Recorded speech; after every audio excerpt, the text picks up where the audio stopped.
So hi folks, my name is Mike Gorell. In case we've never met, I'm the managing director with Index Data. I've been with Index Data since 2018 and been involved in Folio since then. Been on the periphery of LDP since then as well, but been very, very heavily involved in the last year or two with LDP. And the intention of this presentation today is to update everybody on sort of the overall project of LDP and where things stand and where we're heading. So going to go over the overall project status, talk a bit about governance. We're going to talk a little bit about the community, which is a really important part of LDP. Talk about the current state of the software, what products are in the scope of LDP and sort of where they are. We get a few discussion or a few things that we're going to talk about in terms of features and things that we're trying to work through. And then I have a list of resources. I've added this presentation to the event description for WOLFcon so you can get the slides and have them in case they are helpful for you later. So one of the things I want to start with is, for those of us who've been around for a while, do we call it LDP or we call it Metadb or what the heck is going on there? So strictly speaking, LDP is the name of the project. And so there are other pieces of software within the project of LDP. But Metadb is really the primary major piece of software that's within scope. And so, people can refer to Metadb or LDP, and they may mean the same thing. I personally will probably use the word LDP or the letters LDP more than I use Metadb, but they're sometimes interchangeable and sort of it really, I think we all get what we're talking about there, whichever way we refer to it. So LDP is actually an LLC here in the US. It's registered in Delaware, and so we are a legal entity as of September 8th. And so we are registered as a subsidiary of the OLF, and so there are official documents and stuff. With that, with the creation of the SMLLC, per the OLF requirements, we had to create 3 officers for the quote unquote company. And so I am the manager, and we have Simeon with us, who is the treasurer, and Scott Perry may be on site. I can't tell, but Scott is the secretary. And so this fulfills our duties per the OLF requirements.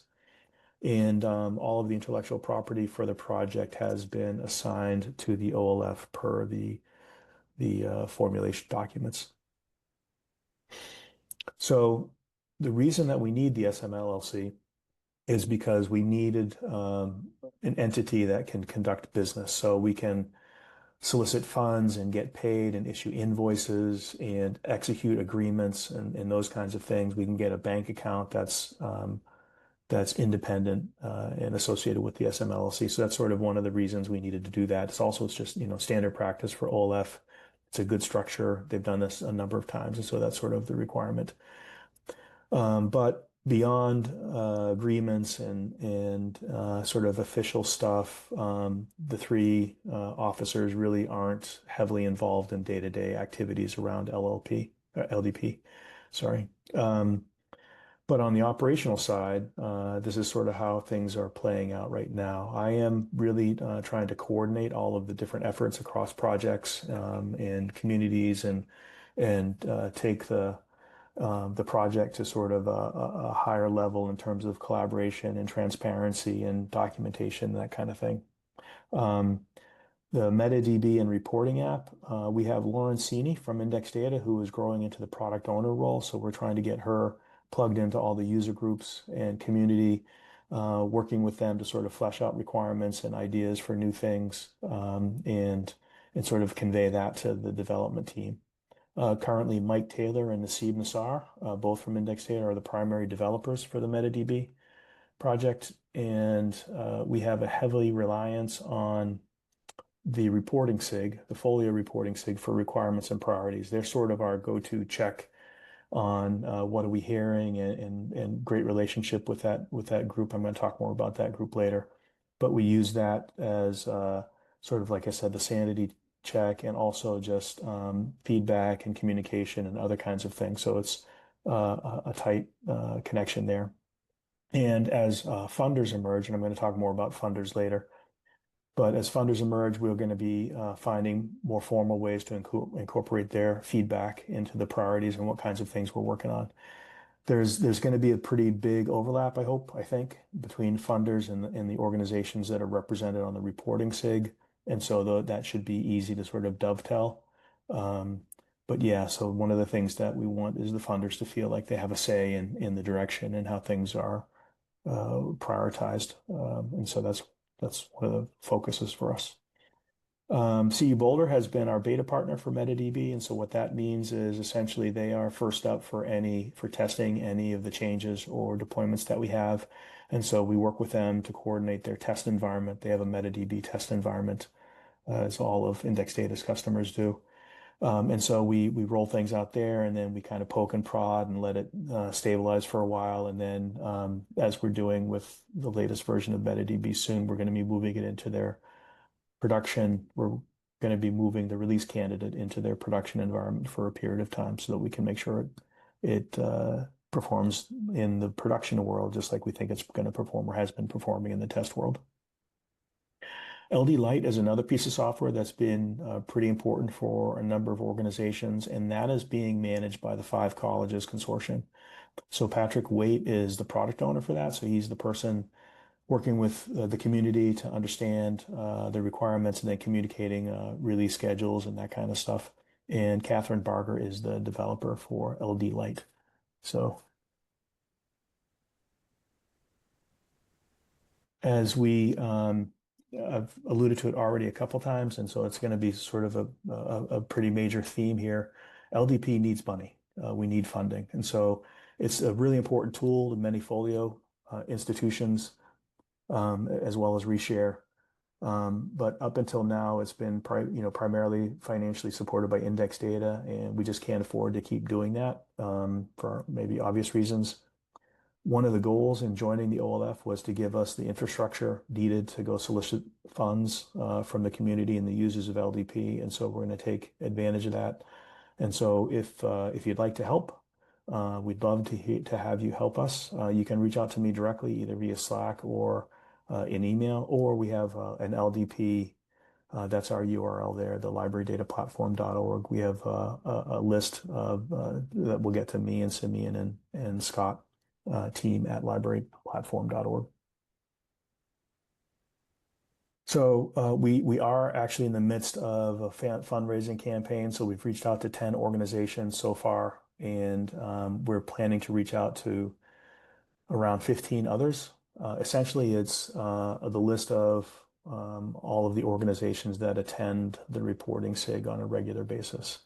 And so one of the benefits of one of the great things that the reporting SIG does is they have a lot of meetings and they take good attendance. And so it's easy for us to see the organizations that are represented in that community. And so we're using that as sort of the first pass audience for where we can ask for funding. So I thought it would be helpful for people to see exactly what we're saying. And so I'm just going to pause on this slide for a little bit. This is the letter that we've sent out to those folks. And I'm going to not talk. I'm going to fight the urge to talk a lot while I ask you to read it, but I'll go slowly.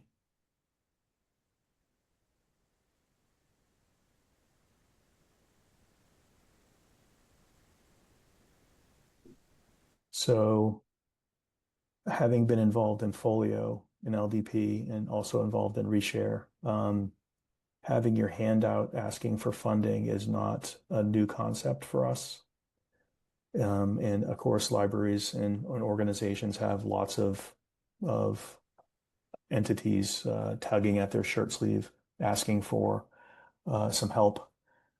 And so we tried to create this message with that in mind, understanding that there's a lot of things that are, this is a tight time to begin with.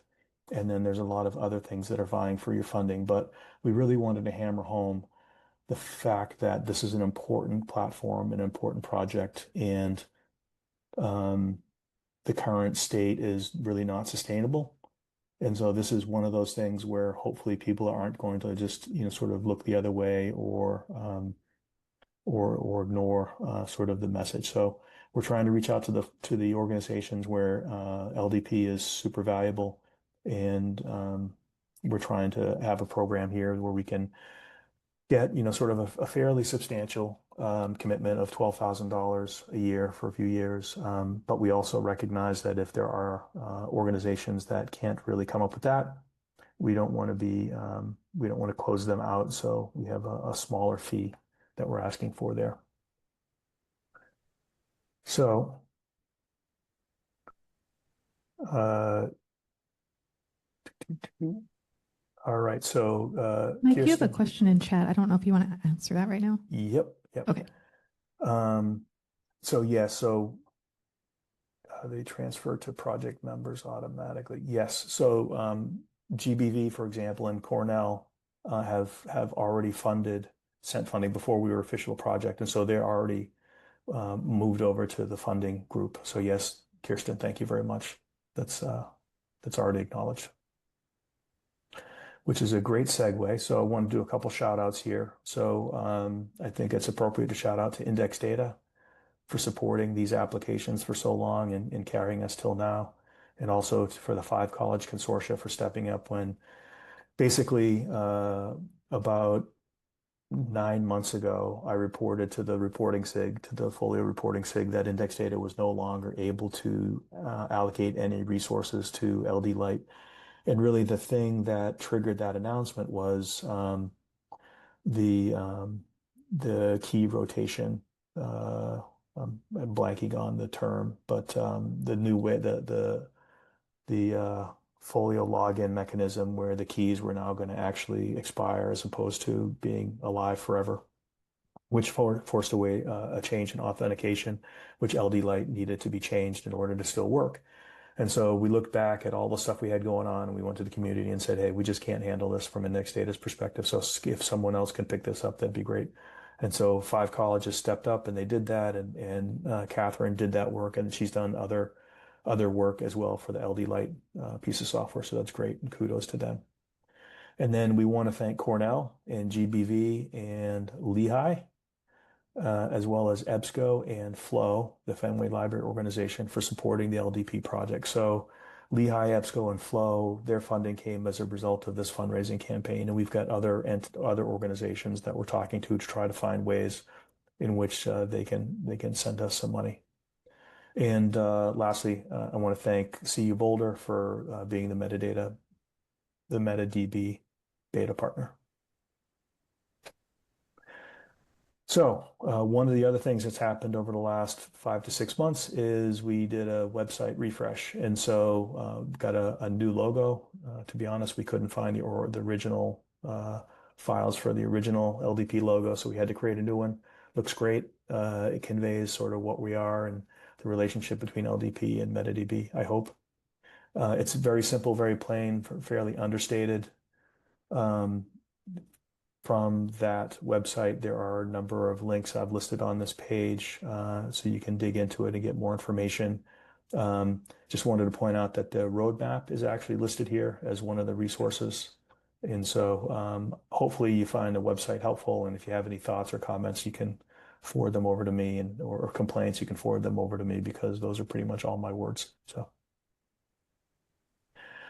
So one of the things that we also did as part of formalizing ourselves and being part of the OLF is we designed a governance structure for the project. And so coming at it from Index Data's perspective, there are certain things that we felt were really, really important to us and to the community that we wanted to make sure were embedded in the governance structure.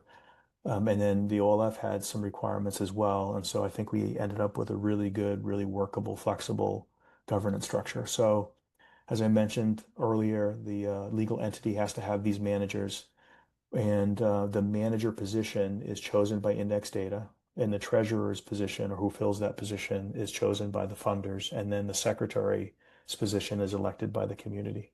And so each of the sort of key stakeholders have a say in those official positions. We created a technical oversight committee who are essentially charged with general architectural oversight, making sure that the code works in the right ways and it's designed the right way and meets requirements, etc.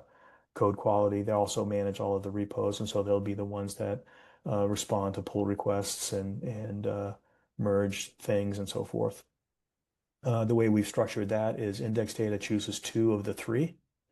So there are three people in the technical oversight committee. Two of them come from index data. Currently, we have Mike Taylor and Jakob Skocin, who are coming from the index data perspective, and then Catherine is representing 5 colleges and others on that TOC.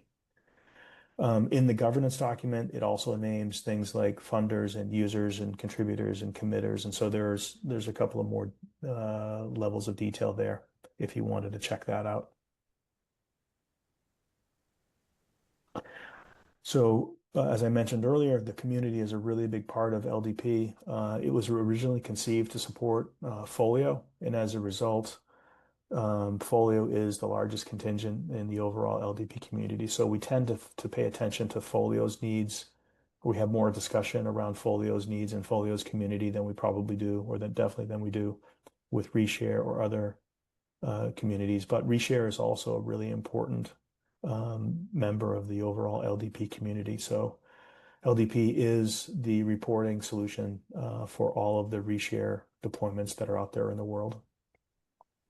LDP is also being used as the part of the infrastructure that's being developed within the CCLP project. And so many of you may not have heard of that, so I encourage you to look that up. It's a project that it was originally sponsored by Lehigh and PALC and NISO, or at least the first wave of it. And so it's as the name entails, collaborative collection lifecycle project. So a lot of data being managed and massaged, which is a perfect use case for Metadb. And so that's how we get involved there. The Folio community is sort of bundled into these three buckets that I'm going to talk a little bit about. We have the reporting SIG, which I've mentioned a number of times. There's this thing called Folio Analytics, which I'll talk about for a bit. And then a newish evolution is open community repositories for queries and other things. So reporting SIG, here's their homepage on the Folio wiki. It's a robust page. It's been around for a long time. In fact, it's been around since April of 2017.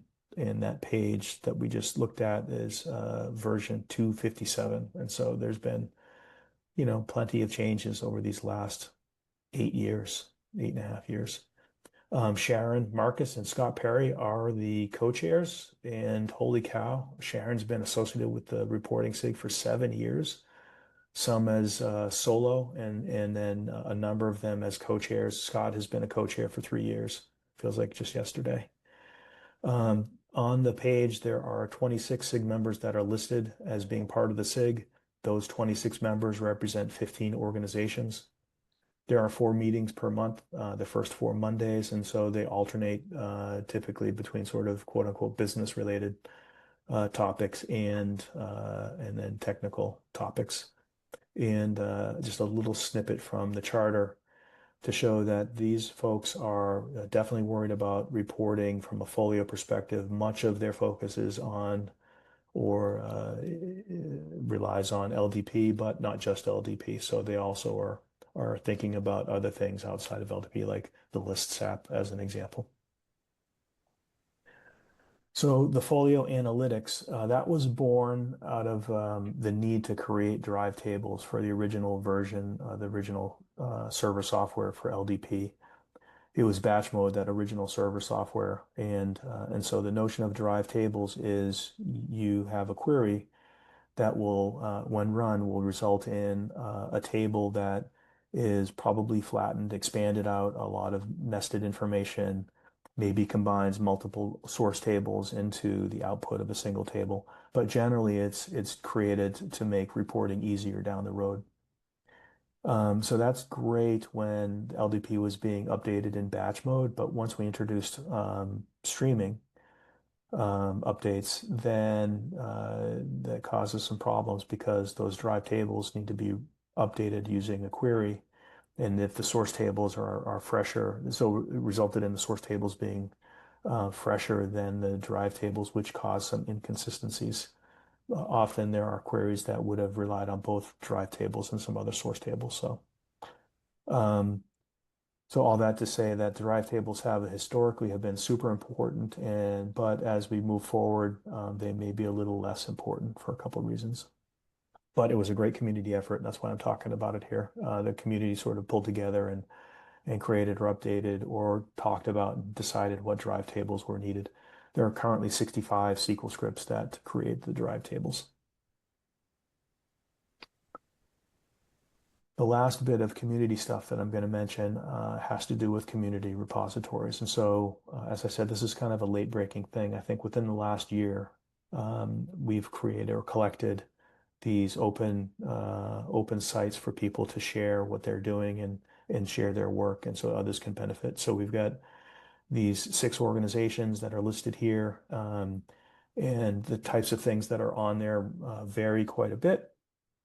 We're looking at this is the repository for CU Boulder, and so you can see that they've got under their Metadb uh, uh, folder, I guess, a repository. They've got a bunch of other sub-repositories, and they've organized them based on sort of area of the library or domain, if you will.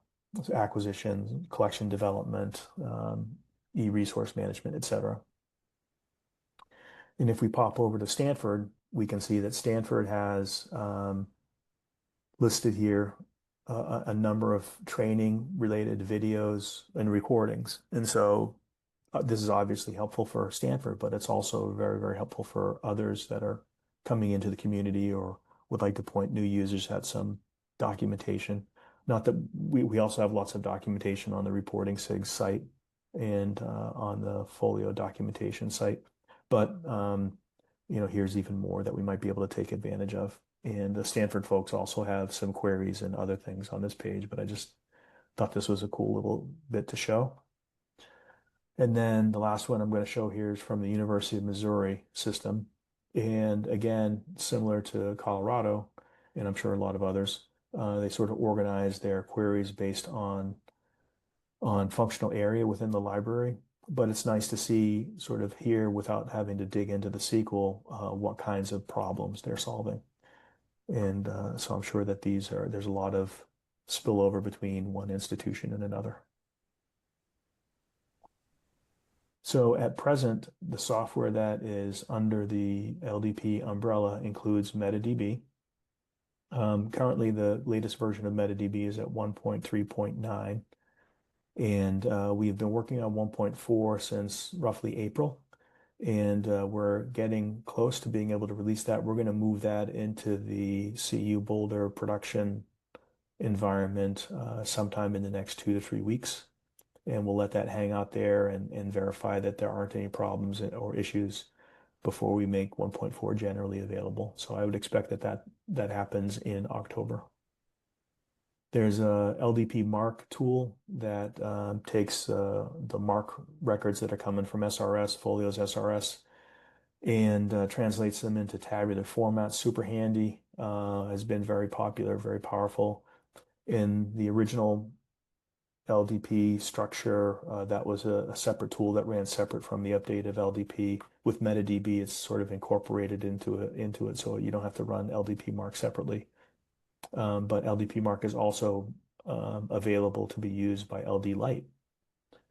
And so the LD Lite application, for those that aren't familiar, is essentially an application that is trying to or not trying, but uses the Folio APIs to extract data that can then be stored in a database. And so LD Lite by itself comes with sort of a lightweight database, but it also has a mode where you can save things off to a Postgres server and do some reporting that way. That current version is 3.2.0. Then the reporting app is a Folio app. It's got a front end which is labeled UI-LDP and a back end mod reporting that allows you to query Metadb and share queries and pull reports from repositories. So some of the repositories that I showed in the previous slides are queries that are being used within different organizations' reporting apps, which I think is really handy. So as we look ahead for the software, and this is really specific to MetaDB and the reporting app, there are two really important features that we're talking through right now. And one is a tighter integration with Folio's permissions. And so we're still speccing this stuff out, and we're at the stage where we've documented things, conversations, and requests from the community, and sort of coalesce those into a document. And then we've had some initial discussions with the developers on what might be possible, how things might be um, handled and managed. And so I don't want to say that all this stuff is, sort of locked in, but these are the kinds of things that we're talking about. So things like mapping Folio's permissions and permission model to MetaDBs. And so MetaDB is very much a database at its core. And so it has like DBA kind of permissions and rule sets, um, which are similar but not exactly the same structure as what Folio would have. And so we're thinking about how we can map those together to get more value. Also talking about mapping permissions to the GitHub repositories. And so that could be specific permissions or specific GitHub repos or for an individual user or by role. So one of the things that we've heard is it's super, super exciting and helpful to have that reporting app that can take advantage of queries that have been created by experts and stored for sort of regular users. But we don't have the flexibility right now to sort of target the right user. And we don't, from a security perspective, there's certain elements of data that you don't necessarily want to expose to the entire audience using your Folio reporting. And so we have to think through how we're going to handle that. And then we're also considering once we go down this path, maybe we can leverage the reporting app to do the management of the MetaDB users. So currently, uh, an institution has to reach out to their hosting provider or their DevOps or their system administrators to get users added and give them rights to certain tables or exclude rights from certain tables and so forth. Um, but we're thinking through how can we put that functionality in the reporting app to make it more self-service. So that's one of the things we're kicking around. Then the other major feature that we're talking about is data anonymization. And there are a lot of ties between the tighter integration with Folio's permission and data anonymization. And so just acknowledging that, but we probably will have to stack one in front of the other. But again, we're looking at, okay, how can we leverage Folio settings? So we know that there's some discussions and work going on around Folio and helping libraries anonymize certain data. We want to figure out how can we have MetaDB leverage that. And then MetaDB has a great capability to store and report on historical data, so we can see how records have changed over time, who updated, the record four weeks ago, that kind of stuff. Well, if you're trying to anonymize data, you can't just anonymize the most recent or current data. You have to make sure that you take care of the history somehow. And then also looking at all these anonymization settings and configuration, can we have those managed through the reporting app?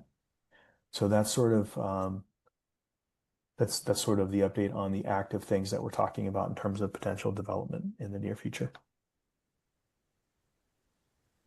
So coming to the end of my slides, and I guess from an overall project update, there's a few takeaways.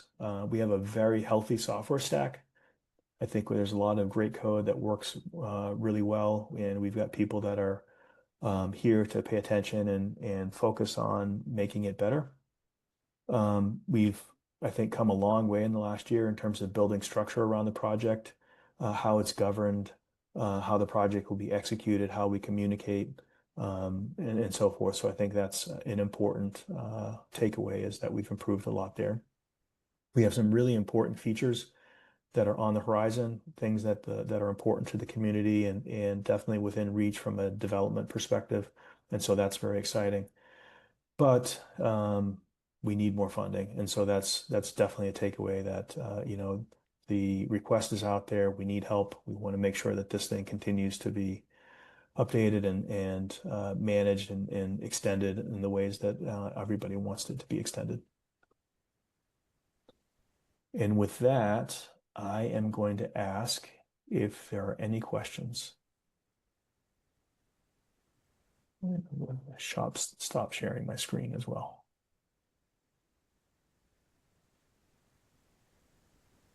Any questions in the room? I'm seeing many shake up. There's a hand up. Go ahead, David.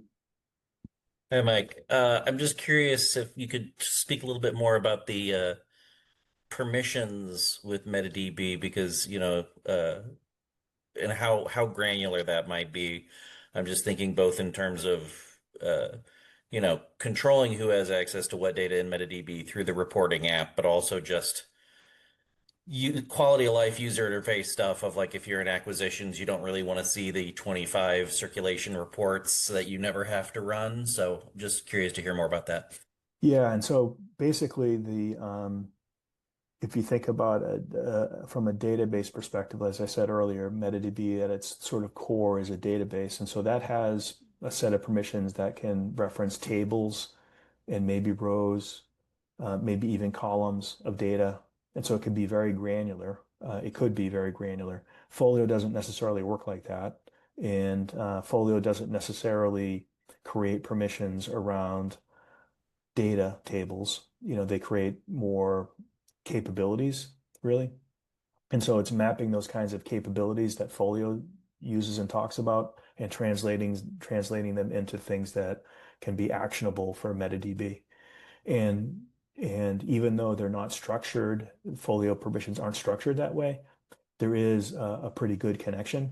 And so that can be, that mapping can be done. We just have to figure out sort of the best way.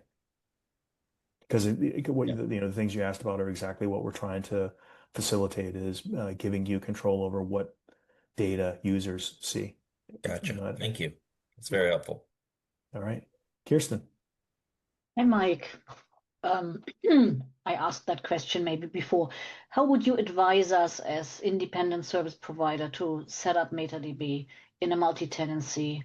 When we are having a multi-tenancy platform, is it already able to be installed in a multi-tenancy environment? And second question, what does it mean if we need to move to Eureka, especially when you mentioned permissions? And I'm not sure if I understood that technically. Maybe it's not even a problem. Do we need to maintain MetaDB on an Okapi platform or on an Okapi-based service? Or will there be a Eureka version for MetaDB as well? Or is that not even a problem? Yeah, so I'll take the second one first. From MetaDB's perspective, there's no difference between Okapi and Eureka, with the caveat that permissions changed in Ramson's, primarily, I think, to deal with the way that Eureka was going to deal with permissions. And so I think that we still have to deal with permissions, and someone could say that Eureka sort of changed the landscape a little bit on permissions, but our work on MetaDB and mapping hasn't happened yet, and so I think we're going to be fine. It's not going to matter. In terms of multi-tenancy, so the way index data hosts things. So for Folio, every new tenant gets a new instance of MetaDB. And so at index data, we have a server, a database server that is, let's say, a single instance of the server, but there are multiple customers' MetaDBs that are installed on that server. And so they're separate databases from that perspective. And so, but that server is quote unquote multi-tenant if you wanted to look at it that way. And so, I don't know if that totally answers your question. I think that to summarize, I would say the way Folio handles multi-tenancy is there's a tenant switch inside all of the data that everybody knows about. But on MetaDB, the way we handle multi-tenancy is every tenant has its own schema. Okay. Yeah, thank you. That helps a lot, and it looks doable. Thank you. Yep. We'll jump into this next year. Awesome.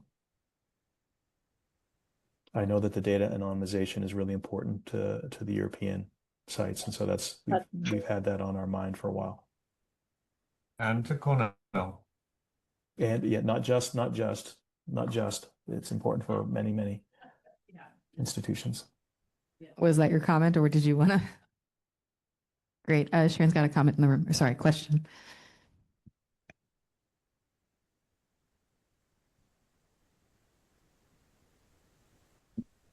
Hi, Mike. This is Sharon Marcus from Cornell. Just wondering about, we know that there's a lot of focus in the reporting SIG and at index data on data anonymization and all these features. And Lauren has been doing a great job picking up the requirements for that. And it's very complicated. So that's great. That has become a higher priority for the community. And just wondering about the original thing that we were working on before, another high priority, which is extracting more data that is locked up in data arrays into columns in the software. Will that become another priority for development? Yeah, so sorry, I probably assumed people were as up to speed as I am, which is not a good assumption. So when I mentioned MetaDB 1.4, that has all the JSON extraction. And so through the course of our testing between April and now, we sort of landed on basically trying to extract all of the JSON that makes sense. And so we haven't seen, if you recall earlier on, we were a little worried about what that would do to update times, especially when we're doing a resync. And what we've seen is it's manageable. And so I think that's going to be the default. MetaDB is going to allow any given system and its administrator the ability to change how much data and which specific transforms happen. And so we will have a standard in the repos. We'll have sort of the default data mappings. That's the command that's used in MetaDB to extract JSON. And so we'll have a bunch of them. But if they become, it's very much like the exclusion lists. Those can be adjusted by any specific site if they want to. So I think everybody's going to get all of the extraction that they want or that they need, with the ability to try to basically dial back. Thanks, Mike. Okay, David. So yeah, this is just following up just to clarify. So what you're suggesting is that any JSON, an individual institution could identify anything in a JSON field to extract into the 1.4 environment. Not that, because my initial question was, you identified what would make sense, which is always a difficult thing to do when you're dealing with across dozens or hundreds of institutions. And so it sounds like what you're saying is you identified what made sense as the base package as the default, but that there's the ability to then customize. Yes. Yep. And so again, the base package, what we did was we looked at all of the drive tables and all of the JSON extraction that was happening in the drive tables, and we assumed that that represents the superset of JSON extraction that people will want for reporting. So there may be other JSON elements that aren't going to be extracted, but the reason they're not going to come out like that is because people hadn't already put them in the derived tables. So if we were to find that there's something missing for us in the derived tables, there would be maybe through the reporting SIG, there would be a way to sort of, or even just the individual institution. I guess that's the question, is whether or not there's anything that we would, what that process. This is getting into the weeds, but we can take it off. And for us, it would be you guys entering a ticket with index data to say we would like this JSON element extracted as part of our standard MetaDB update, and Perfect. We would go add that mapping command. Great. Yep. Did you see the one go by in chat?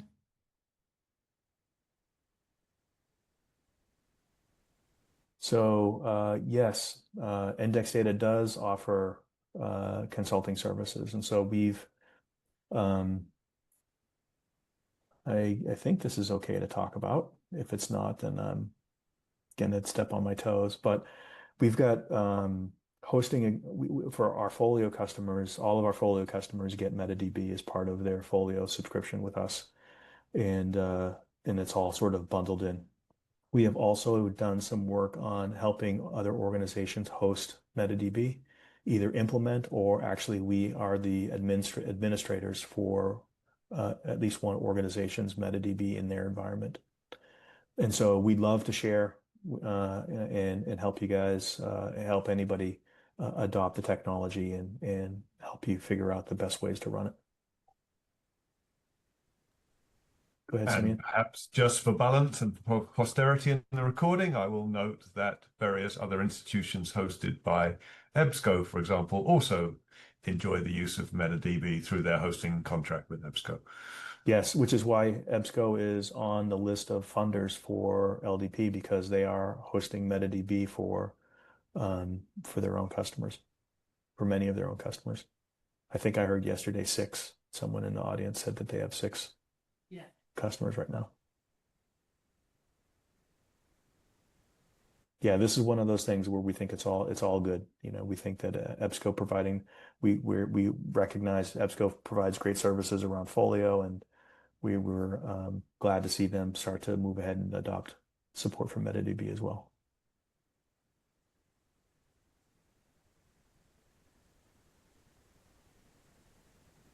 Any other questions in the room? Any other questions on Zoom? Sorry, I'm running around in circles. I think we're good. If anybody does have any questions that you think of later, please just feel free to shoot me a Slack message or an email or something, and we can try to chase down the answers. Go ahead, Kirsten. I have one question. If an institution and a person starts completely fresh with MetaDB or LDP, how would you recommend the start? In this reporting SIG or addressing index data or any other source of information? I think that from a technical perspective, like how to host it, how big should the instance be, how do we handle multi-tenancy? I think reaching out to index data is probably the fastest approach, but I think the reporting SIG is you're going to end up either reading or talking to the reporting SIG because of all the experience they have and all of the documentation and so forth. Okay, thanks a lot. Yep.